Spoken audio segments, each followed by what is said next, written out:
geerida xasuusnow haddaad geerida xasuusantay waa toosnaa waayo geerida garan maysid gaarigaa ka horeeya inuu shil ku geli tareelle inuu kaaga kor mari garan maysid geerida xasuusnow qiyaamuhu yuu kaa libdhin haddaad qiyaamaha ilowdo adduunuunu hortaada yaallo waagu markuu beriyo barnaamijkaad la soo kacdaa inuu yahay adduunuun hadduu noqdo oo aad ilowdo alxamdu lilaahi aladii axyaana bacda maa amaatanaa wa ilayhi nushuur qofka mu'minkii markuu soo kaco wuxuu xasuustaa in jaanis kale la siiyey waxaa mahad leh ilaaha nafta igu soo celiyey geeri dabadeed isaguna loo noqonayo wa ilayhi nushuur qiyaamaha ilaabina aayadku waxay kaloo ina farayaan waxyaabaha lagu toosnaaday asbaabta waxaa ka mid ah alamru bilmacruufi wanahyu cani lmunkar xadaraad badan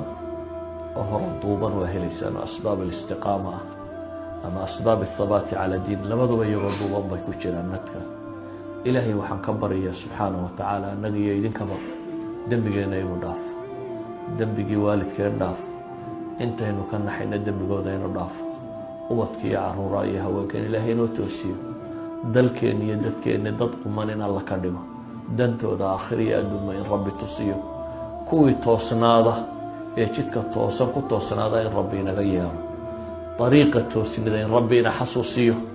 iyo jidka lagu toosnaanayo inuu rabbi kuwa diinta ku sugma inaga yeelo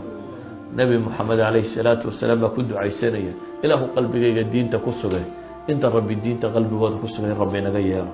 sala allahuma calaa muxamedin wacala aalihi wasaxbihi wasalam walxamdu lilaahi rabbi alcaalamiin